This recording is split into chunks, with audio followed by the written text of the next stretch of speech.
Hello and welcome. This is the Women in Action Sports Network Conversation Space. I am Alba Pardo and today we're speaking with Gina Cerejo. Following her passion for snowboarding and mountain life, at the age of 29, Gina left her office job and home in the UK for a position in the tourism industry, working as a resort manager for a leading tour operator across France, Italy, and her now hometown of Mayrhofen in Austria. In 2020, as the pandemic spread far and wide, the tourism industry was put on hold, and like many others, Gina found herself locked down and unemployed. With this newfound abundance of time, Gina decided to learn new skills such as website building, creative writing, social media, and marketing. It wasn't long before these new experiences inspired her new project to create and host a podcast showcasing that inspiring stories, insightful advice, and top tips of people who live and work abroad from their native countries. After spending time in early 2021 learning the various aspects of how to make a podcast, on the 6th of April 2021, Gina released her first episode of the show That Seasonaire Podcast. Having released a full season comprising 10 episodes and with over now 4,000 listens, Gina is now working on the production of season 2 that's already on the way of her popular show. Losing today with Gina, we speak about losing a job, a breakup, an illness, or even a global pandemic, how these things are often listed as reasons to take a leap, change your career path, and start something new. Gina, the voice behind That Seasonaire Podcast, tells us her journey and not only moving abroad and starting fresh, but showcasing the stories of all of those others that are doing the same thing. The most empowering moment of this conversation comes when Gina explains that you can basically learn and do anything you want to. Without further ado, let's please welcome Gina Cerejo. Well, hello everyone, and thank you, Gina, for joining us today for this session for the Women in Action Sports Network. Gina, talk a bit about who you are. Where do you come from? Okay, so my name is Gina Cerejo, and I come from the UK. I come from England. Yeah. But you're now in Austria. Now in Austria, yeah. I have been doing season work for the past sort of 8 or 9 years, and ended up in the mountains of Austria. So right. I'm currently living. Tell me a bit about it. How do you go from being in the UK to ending up in Austria? What makes you want to jump in a season kind of job? So for me, it was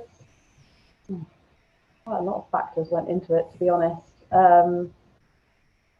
I had gone through quite a big breakup actually, and as you do. And I had the house. I had a mortgage, a house, bought a house, had the dog, everything, and that all kind of fell apart. And I was working a full-time job in an office back home, in a local government office, the council offices. And I don't know, I didn't enjoy it. I wasn't loving it. And then I had this breakup and just needed a change. And yeah, just went from there, really. Basically, I went on a holiday, as you do after a breakup. Went on a snowboarding holiday and then fell in love with the sport. And one of my friends was like, why don't you just go and do a season? So I did. So made that happen. Luckily, I had the support of my boss at the time who let me have a sabbatical. So I got a job as a holiday rep and I went across to France. It was my first season. So I went over and did a ski season in Mayrhofen in France. Mm-hmm. The rest is history. I just kind of... That's a nice place. So when do you embark into a season? Do you actually plan just to be for a short amount of time, or you actually just go? What do you understand for a season? Okay, so I knew that the winter seasons, I mean, I didn't actually know very much about it at all before I went into it, and I was absolutely rubbish at snowboarding. So at this point, I was just like, I just need to get out of the UK. I don't want to stay in this job. I'm just going to go. So bought a snowboard and went. And at that point, I'd done a little bit of research. I'd got the job as well, so I went through quite a hefty interview process. And they, at that point, were making sure I did know what it was all about, and that is basically, between 4 and 6 months to a particular season job. And my job as holiday rep was 5 months, usually on average. Yeah. So I knew it was just the winter season. And at that point in time, I had decided to just do the one and try it and go for this, because obviously my boss had given me the sabbatical. So I was supposed to go back to work, which I did do, actually. I did do that after that winter. But yeah, I had it in my head that it was going to be one season, and I was going to go snowboard and have a good time and learn something new. And yeah, that was my kind of idea behind it, was just to do something completely different and get out of my comfort zone. But you went from a season to actually being your life, so it's not so much of a season now, is it? It's like the whole year round kind of thing. It happens to a lot of us, yeah. So yeah, I mean, I can tell you a bit about how that happened. Yes, please. Okay, so at the end of that first winter in France, I returned back to my job, my office job, and I actually went for another job there, and I didn't get it. And I think my boss felt a bit guilty, so he gave me a second sabbatical. He was a snowboarder, so he was pretty understanding. So he understood what he meant. Yeah, I think he felt a bit guilty because I'd been there for a good 13, I think it's 12 or 13 years, something like that, in this job. And obviously didn't get this job that I went for. And he was like, the company wanted me back for a second year, and the ski season company. And yeah, he said, yeah, you can go again, and we'll let you have your job in the summer again if you want. You come back to it, and then you can't have another one after that. But then you come back to your job, and you've done these 2 seasons, and yeah, sorted. So I was like, well, I can't really say no to that opportunity. And then the company that I worked for, the tour operator that I worked for, they didn't have the France program anymore. They certainly didn't have a rep program in Mayrhofen. So they said, we've got 2 options. You can go to Seoul in Austria, or you can go to Mayrhofen in Austria. So I looked up both places, and I'd never been to Austria before at all. I had no idea what it was like at all. And I just looked up the 2 places, and I saw that Mayrhofen had a festival called Snowbombing. And I was like really into my music, and I was like, okay, seems like, yeah, the place to go.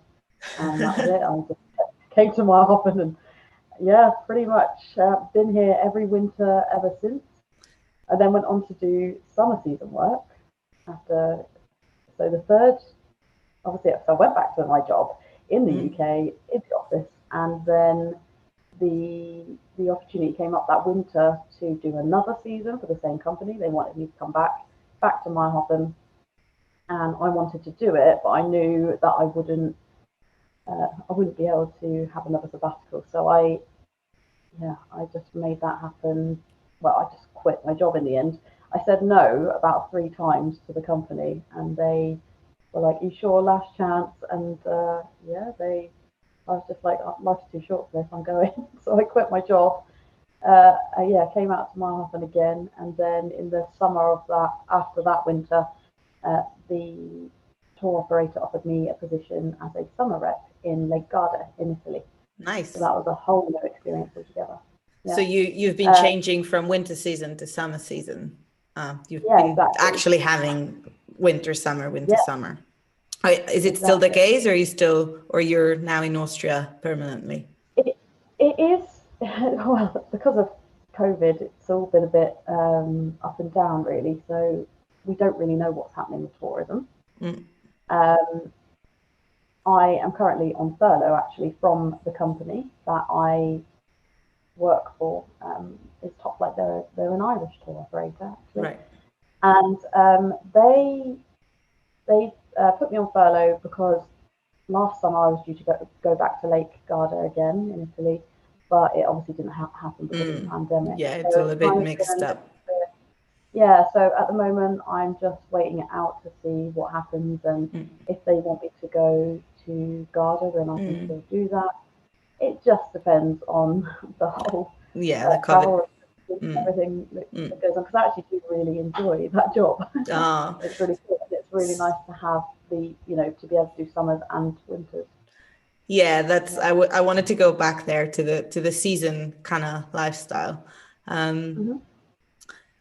Do you feel like it's a choice of uh, doing that, committing to that lifestyle? You can do everything. There's a lot of people that find comfort on having the 9 to 5 and that stability, but then when you want to Yeah. have the seasonaire, or having this experience of summer, winter, working somewhere else in something you really enjoy, it's a commitment, and there's good sides Yeah. about it, but there's also bad sides about it. And probably now with COVID, it's even more obvious than ever that this, when you commit to a seasons lifestyle, there's these up and downs, and there's always the next chapter. You don't know what's going to happen, the uncertainty of what's next. How has your experience been throughout? I mean, you said you had to quit your job to really commit to this Yeah. season I mean, year. that's it. I mean, there's everyone's sort of decision to do this. There are many different ways to do it. You don't have to do it for your life if you don't want to. You can, go to do one season and go home and go back to your normal job. It's not something that has to be a career choice. So anyone can do it. You just have to be willing to perhaps think about what you're going to do when you're not doing it. That's basically it. So you can pick it up and put it down at any point. For me, it was more like I don't want to do anything else other than live abroad, really. And I enjoyed I enjoyed moving every 6 months and having that change, because it'd be a different set of customers or a different set of people you meet in a different country. And I have like a community in Italy and a community here, which I was going in between. So life was never boring. And so for me, that was the main kind of reason for doing it. It's just I get a little bit bored being in one place for too long, if you like. Now I'm getting a bit older. I'm starting to feel like, am I ready to go back to that life of perhaps just staying in one place all the time? But yeah, we'll see what happens when that actually comes up. What's the biggest downside for you of a seasonaire lifestyle? So the biggest downside is definitely missing things back home, such as I had some friends got married a few years ago, and it was more due to the nature of my job. Actually, it wasn't so much doing seasons, because I'm sure in other jobs you'll be able to have a week off here and there, and you can make it work how you want to depending on what you do. But my commitment as a rep and my contract meant I couldn't go home for that particular wedding. So that was really tough, and that's happened a few times with different things. My best friend had babies back home and things like that, and I haven't been able to be there when they're still little babies. And yeah, just little things like that, really. Christmas, well, not little things, big things. But like going home for Christmas, I haven't been home for Christmas for years, for 8 or 9 years, I'd say. So it's just those are the things, of like friends and family back home. You do miss them, of course, and you do miss those events from time to time, because you can't always get back to all of them. Do you still call home back in the UK? Do you feel like home is wherever you are at any point, or because you're moving so much, it's hard to establish home elsewhere? Yeah, that's a really good question, actually. I think I do feel at home kind of wherever I am. That is part of it. But if someone said to me, where do you feel like in your heart, where is home, it would be Austria.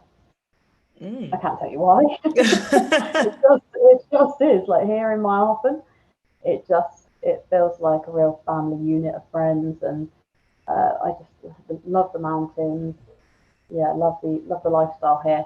I've got a community of friends, like I say, at Lake Garda as well, and when I'm there, that feels like home. But if someone said to me, and I love the sun, love the lake, love the Italian culture and the way of life there, everything. but for some reason Mayrhofen takes it every time. Yeah, it's home to me for sure. I say home in the UK. I call that home just because I don't really know why. I can't tell you. It's I guess not the really my family is home the anymore. anchor, isn't it? You have to. Well, yeah, that's it. Well, most of my family aren't there. Only a few of them left there. My mum lives in France. My brother lives in France. I've got two sisters in the UK. So yeah, I mean, yeah, it's just where you're brought up, I suppose. It's the way you speak, yeah. That's a Yeah. funny concept. Also because now you're becoming somewhat of a seasonaire expert. And if not through your own experience, which of course as well helps, also through other people's experiences. Yeah. Tell me, so I gather that, with COVID, everything shuts down and you find yourself with a lot of time in your hands and you decide to start something. I was telling to you earlier, when I'm bored, I watch Netflix. I don't start a big major project. What made you want to start this? What made you want to say, okay, I'm going to use downtime to inspire people? Good stuff. Yeah. That's a really good question as well. What was that? It was. Um, yeah, it was the amount of time that I had on my hands, but I think really that whole mindset started maybe a couple of years ago. I don't know if you heard episode 4 with John Weaver. He was saying that while he was on seasons, he started to feel like his brain was going bad. He literally used those words, and that is how I felt a couple of years ago. And I started looking for things to, you kind of look for things to learn or new influences, new information, because I hadn't been in education for years and years and years, and hadn't really done any progression for years. Just enjoying snowboarding, enjoying the lifestyle here, enjoying being in another country, but still doing the same job, and it kind of was getting a bit normal, and I didn't feel like I was progressing in anything particularly. So I started watching TED Talks at the time. I started watching TED Talks, and just little bits of information was sort of trickling in. And then I got really sick at the beginning of the pandemic here, actually. I got really sick. I had COVID, and I ended up in hospital for 5 days with pneumonia. So I actually had the secondary condition, pneumonia. And after I got out of hospital, when I was in hospital, a friend of mine, I was so, on my own, and it was just a weird situation. Couldn't really focus on Netflix or anything like that. And someone said to me, you should listen to this podcast. So I did. And I'd never listened to a podcast before until 2020. And I listened to this podcast and came out of hospital, got better, and then I started hiking every day to get my lungs back to normal, and listened to podcasts over and over and over again. And so, I started listening to a podcast called Entrepreneurs on Fire.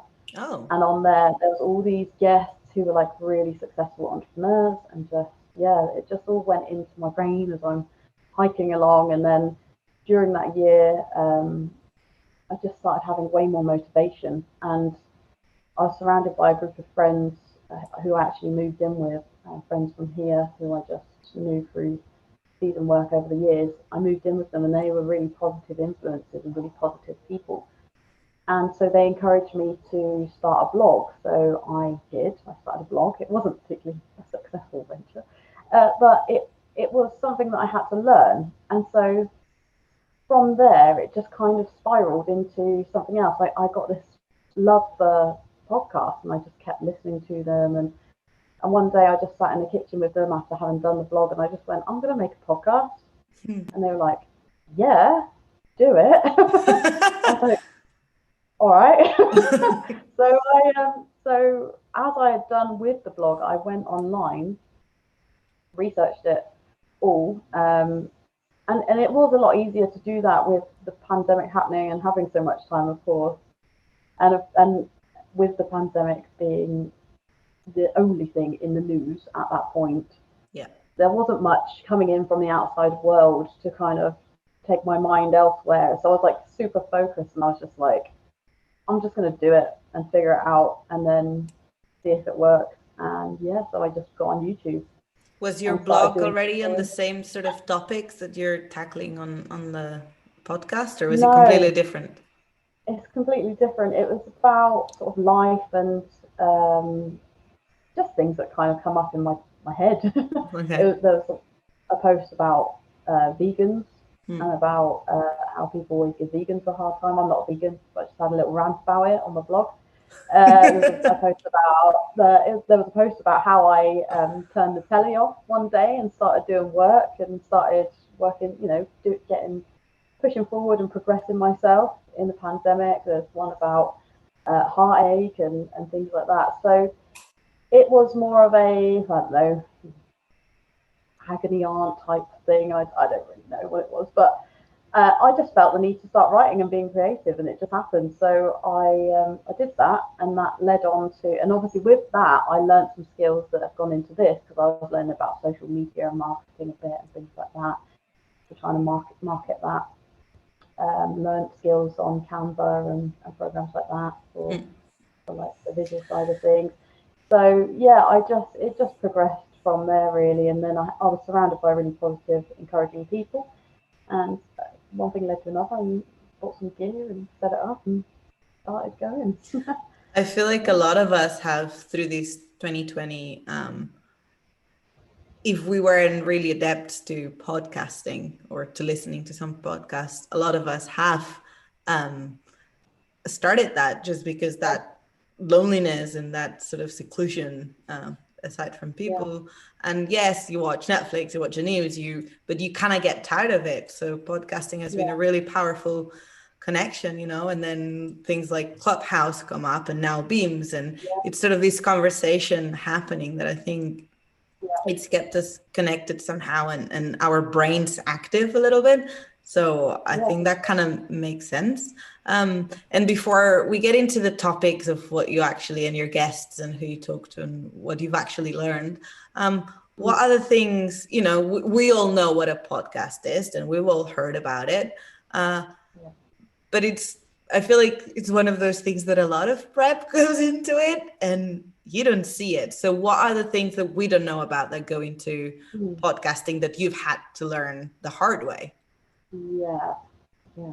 I actually don't know where to begin with this one. So is that long of Um, a list? yeah, there it is.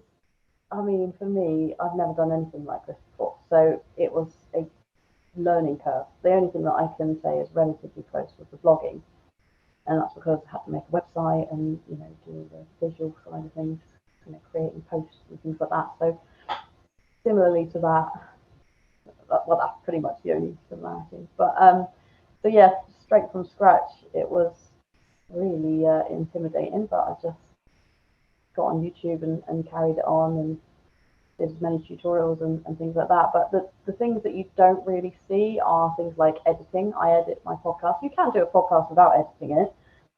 But because I've never been an interviewer before, I've never even interviewed someone for a job. Um, I had to learn that. I had to learn about storytelling. I had to learn how to edit because, as I say, my interviews weren't very good, and the editing process is absolutely massive. It takes a very, very long time. It takes me a few days to edit 3 hours of audio down to whatever size the episode is. So it's massive.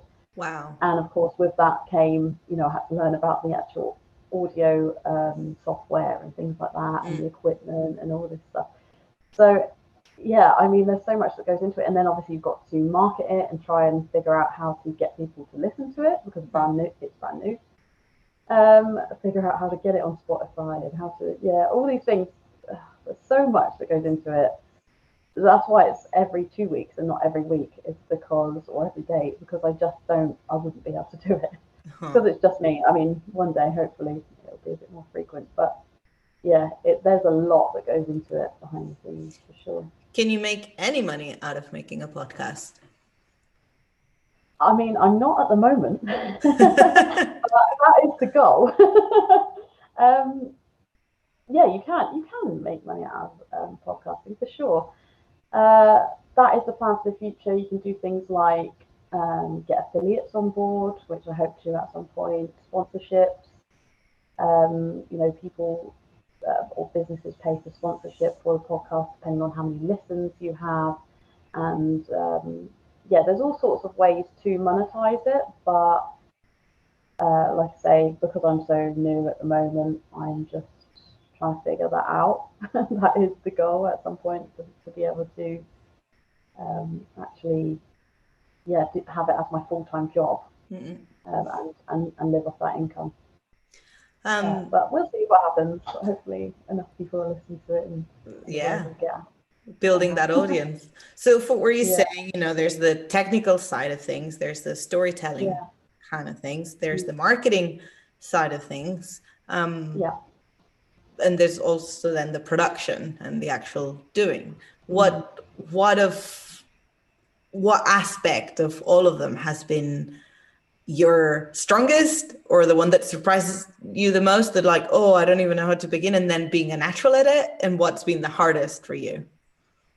Oh, that's a really good question as well. Okay, so all right, what was the first one?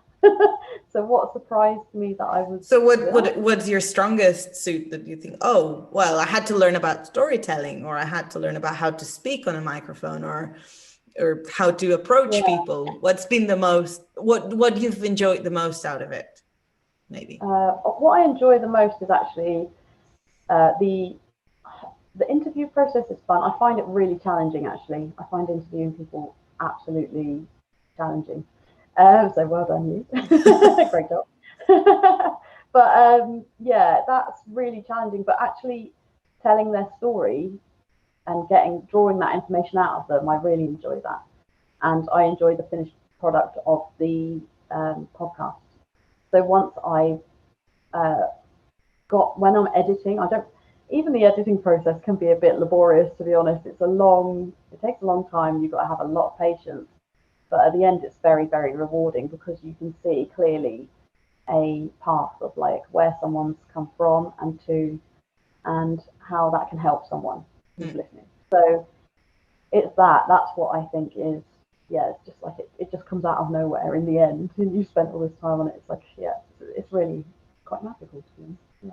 That's nice. I'm not sure whether it's a strength, but it's definitely something that, once the episode is complete from start to finish, it makes me very happy, and you have something to show for, isn't it? It's like that thing is like, this is what I've done. Yeah, exactly. It's really rewarding to have that in your hand. So, okay, now it's ready for everyone else to listen to, and it sounds like a good story. Now on to the topic. Now on to what you actually talk about in your podcast, and the kind of questions you ask your guests, and how you pick your guests. I can imagine you have quite a lot of interest on people wanting to be part of your podcast. How do you handpick, or let's start from the beginning. What's your selection process, or how do you approach somebody that you want to interview? So for season 1, it was basically all my friends, people I know, because obviously with COVID and everything, we had to just be super careful and do it within the restrictions. So, and also there was the fact of I wanted to do Zoom calls like we are now, but at that point in time, the technology or the equipment, it was so foreign to me, so new to me, that I was like, I'm going to keep this as simple as possible. And if I can get people in a studio, if I can figure out where to have a studio and get people in a studio, it's going to be that little bit easier. So we did that, and I know I'm very lucky to be in abundance of amazing people who do lots of interesting things that I think can help other people and give people inspiration and ideas. So that was basically how it all started. It's like just asking my mates, like, will you come on and have a chat with me? I know your story. It's pretty cool. Come on and have a chat. So so I got everyone, all the people I know in. With season 2, actually a couple of the people in season 1, John Weaver, I didn't know before actually, and another guy that's going to be coming up, John Marion. Both John. I didn't know either of them. And so that was cool. I sent John a message on Instagram, and I said that he had been nominated by Lauren as well, which is the first episode one, and that I've heard his story and it sounds really interesting. Would he be interested in coming on and interview? And he was just super up for it because he's written this book, The Anti-Blueprint Project, which is kind of, people who are undertaking alternative paths to success or through life. So, yeah, he was well up for it once he heard the idea of, what I'm trying to do. And yeah, I think that's an intimidating part of it, actually, asking people. Because it's never nice to feel like rejection, No. if you like. So it's like, yeah, that was really intimidating.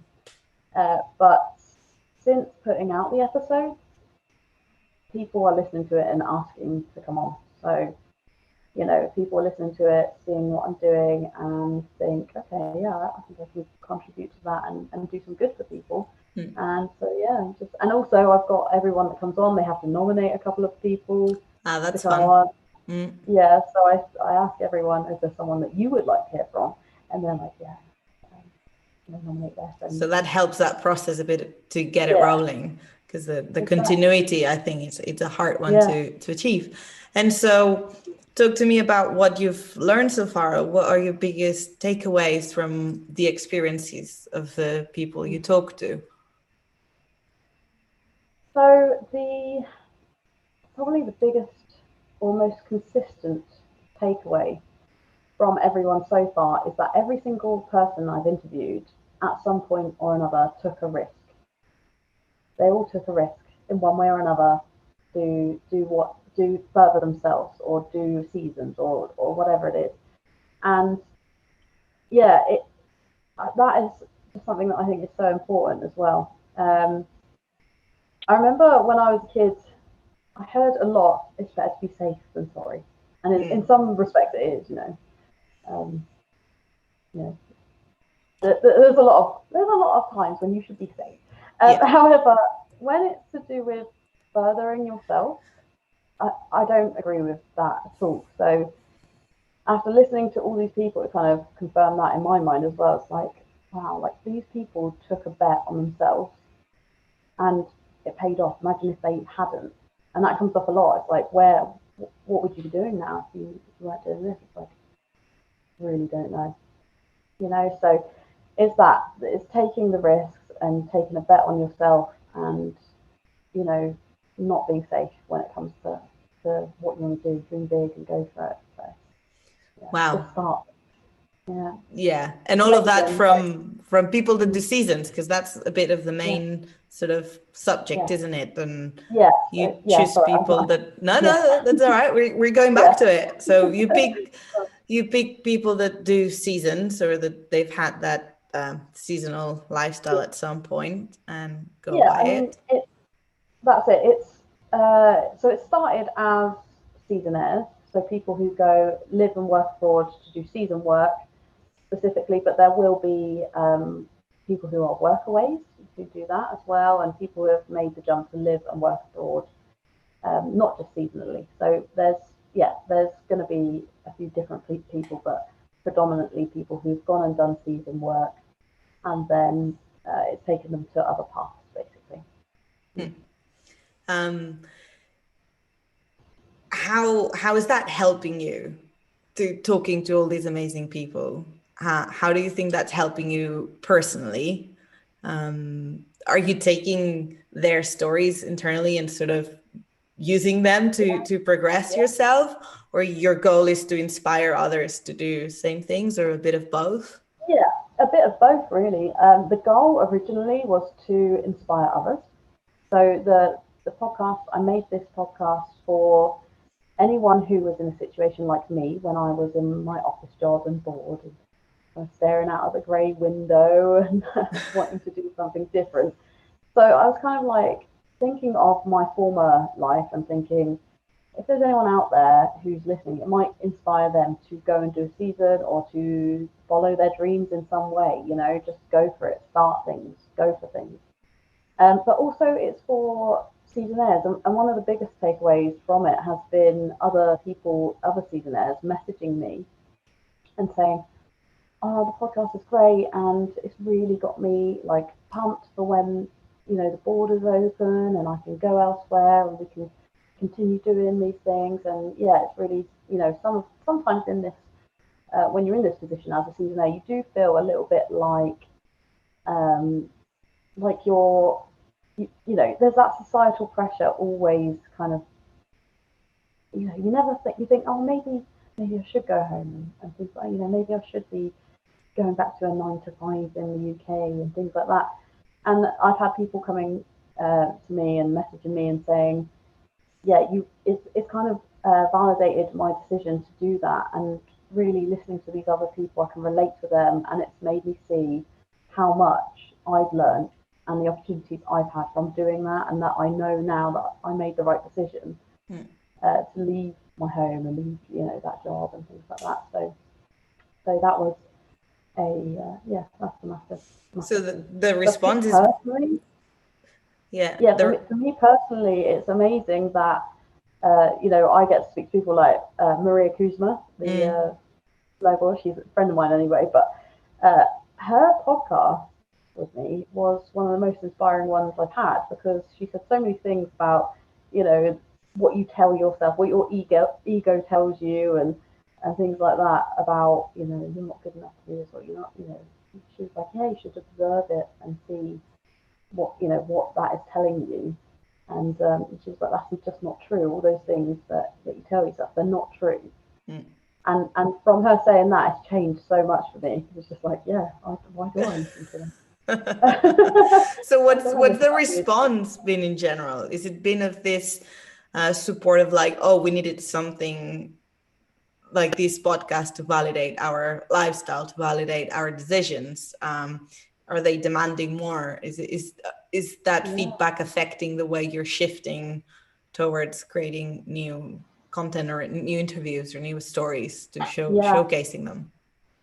Well, at the moment, it's still a massive learning curve, so I'm just kind of winging my way through it, if you like. But yeah, the feedback I get, especially when people feedback on particular questions or answers that I've had, I'm like, okay, that the audience likes that, I'm going to carry on, with that one.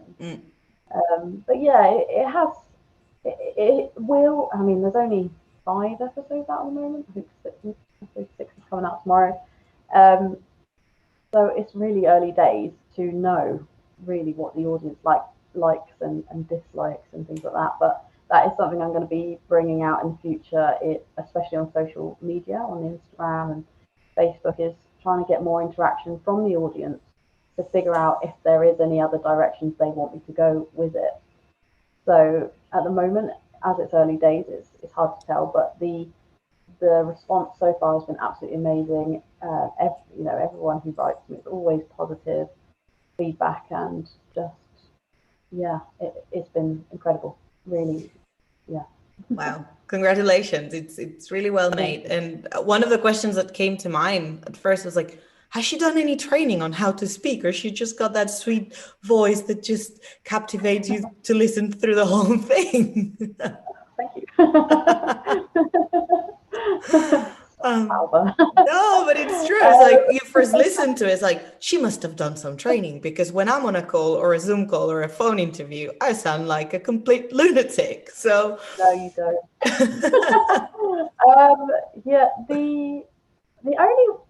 This is going to sound really weird. So when I was working at the council on my first job, the only training I can think of was like my telephone voice, and also we had this back in the day. It was like when mobile phones weren't as big as they are now.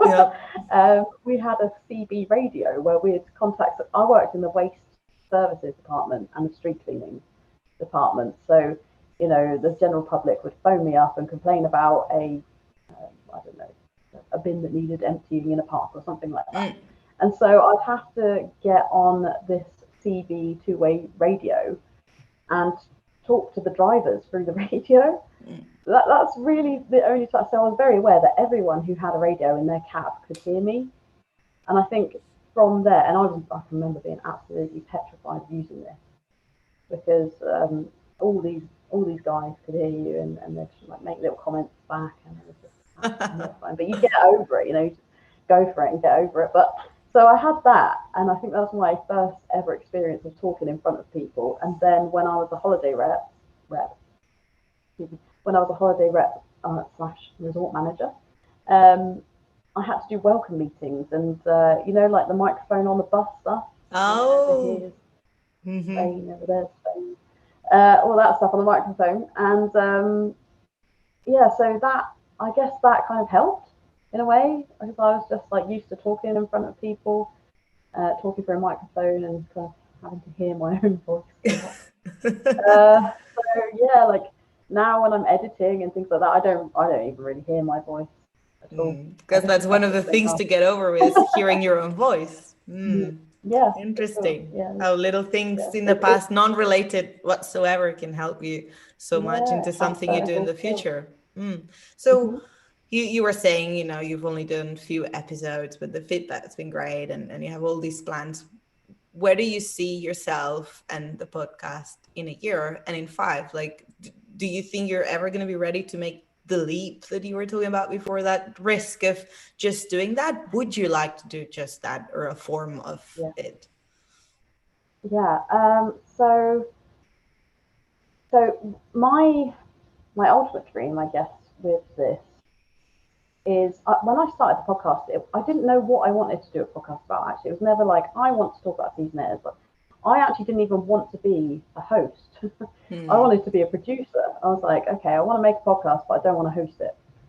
I want someone else to talk on it, because who's going to listen to me? But yeah, the goal is to have several podcasts actually on various topics at some point. So that's the ultimate goal in the far distant future. This, in the next year, I would like to monetize it in some way, maybe get some sponsors on board, or like I say, affiliates, or figure out some way of trying to enough so that I can do it full time and start making more of them and be a bit more consistent for the audience. I'd also really love, I'm just going to put this out there now, I'd really love to get a van and turn it into a mobile studio. Do it. And then go to different places. Yeah, to different places and interview people on location in resorts. Love that. Yeah, Gina Mobile. That's amazing. That's a great idea. Yeah, I would absolutely love that. But yeah, the long-term goals is to have maybe a network of podcasts and give the opportunity to other people to get involved and have their own podcasts on the network or something like that. Short-term goals, just carry on doing it and make content. When you say this, there's an obvious question that comes to mind, and it's like, I feel like there's a lot of noise, a lot of stuff happening on the net, on everywhere. There's a lot of information. And I feel like all these podcasting, all this blogging, all these platforms, all this community, it's great. But at the same time, we're adding to this noise. We're adding, and a lot of the times it's so hard to filter from what's good to what's not. And when you have a legitimate, you know, product conversation, it's really hard to open that space up and have it featured and being heard and seen. What's your approach on that? Like, you say you want to create a network of podcasts. Like, isn't that scary? Of course it is, but I mean, how can you, what's your take on it? What do you think we can do to? For me, the most important thing is, if you're going to do something, make sure it's benefiting others in some way. So like, if you are doing something that just serves you, I don't think it's ever going to be that successful. I don't know, maybe that's a bit of an assumption, I don't know, but I think if you have it in your mind that you've got a way of helping someone else, then that's the way that I want to contribute to that bigger, you know, social network, or what's going on in the media. You know, if I can help other people, that's the driving force for it. For me, it's like, if I can get a message out to people that they can start things, do things, go elsewhere, start a life abroad. And, you know, there are things that make it difficult. Brexit, for example, makes it more difficult and things like this. But there's always going to be barriers in your way for everything you ever do. And that is my thought process, is that if I can inspire people to do things they want to do, or help others, then that's the way I want to go about it, and that's how I want my contribution to be in media as well. Well, that's a very honorable cause to have, and we should all be thankful and follow that. I mean, at the end of the day, if you don't do it for that, it doesn't really matter, does it? And hopefully somebody's listening. Yeah, I just think yeah, that would be good. But yeah, I just think that is the only way to really have success. Because the thing is, if I had put this podcast out and only one person, like with my blog, actually, I don't regret doing that, because I had messages from a few people saying, yeah, I really needed to hear that. And I think, well, if I get one message from one person who says I've inspired them or made them feel good about something or brought something positive to their life, then I've already achieved my goal. And if you do that, and if you put things out in that way with that attitude, you're never going to, it's never going to fail. It might not, it might not go where you want it to go, but it's never going to be, it's never going to fail in that way. Absolutely. Be a waste of time. I feel like with this conversation, there's so many takeaways already that girls starting their projects or people looking for inspiration can get from already. But if you were to give even more tips on someone that, maybe wants to start a podcast, but maybe wants to start something else. And as I told you the first time we spoke, I think your biggest value is that you've created something out of nothing. And that's an absolute gem and something that we'll have to admire from people like you. So that's out there. And I think you're doing a great job. And I think it's really, really brave of you to, at a most vulnerable time and the loneliest of them all, create something and going for it. So maybe not necessarily about starting a podcast, but women that are in this position that there's nothing much to start from. What are your tips to start doing something? My tips would be, first of all, believe you can do it, because you can. Whatever it is, just start. Just start. That's the first step. Then find something that's similar to what you want to do, and just learn all about it and find out. For example, what I did was I listened to a few different podcasts that I was absolutely hooked on, and I took ideas from each of those and put it into my podcast, like the template, for example, and things like that. Because if someone else is doing it and they're successful at it, it means it works. Yeah. And don't think just because someone's done it that you can't do it. There's plenty of room out there. It's a big world, and everyone should just get involved and do those things that they want to do. But just find something you like. Try and imitate parts of what they've done. Get on YouTube. Find out, get as clued up as you can on that particular subject, on that particular thing you want to do, and just do it. Like, really, just throw yourself into it. It can be hard for people who've got kids and who've got other commitments, but just any little, turn off the Netflix or turn off this and start enjoying the process of making something for yourself, because you're never going to regret it at all. Like I said, even if it fails, even if you will never regret it, because you will have learned something, and you will have bettered yourself in your situation in some way or another to maybe go on to the next thing or whatever it may be. So just, I wanted to start a blog and have a really successful blog. A stepping stone. It was a stepping stone, and it I learned how to build websites on WordPress, and I learned all these other things. So if I hadn't have done that, I probably wouldn't have made a podcast. Every single thing is a stepping stone. So just do it. Educate yourself as much as you can. The internet is unbelievable. You can learn anything on the internet now, literally anything, for free. So go for it. Go for it. Well, start. Take the risk. Bet on yourself. Just do it. Just go for it. On that note, Gina, I'd like to thank you very much for this conversation, for your insight, and wish you the best of luck in the journey. Hopefully in a few months, in a few years we're going to interview and talk to you again and again and again, and part of the community, so, and get involved in all these women working in the action sports industry. And now that you're becoming a big part of it. So again, thank you for your time. My pleasure. Thank you very much. Thank you. Take care.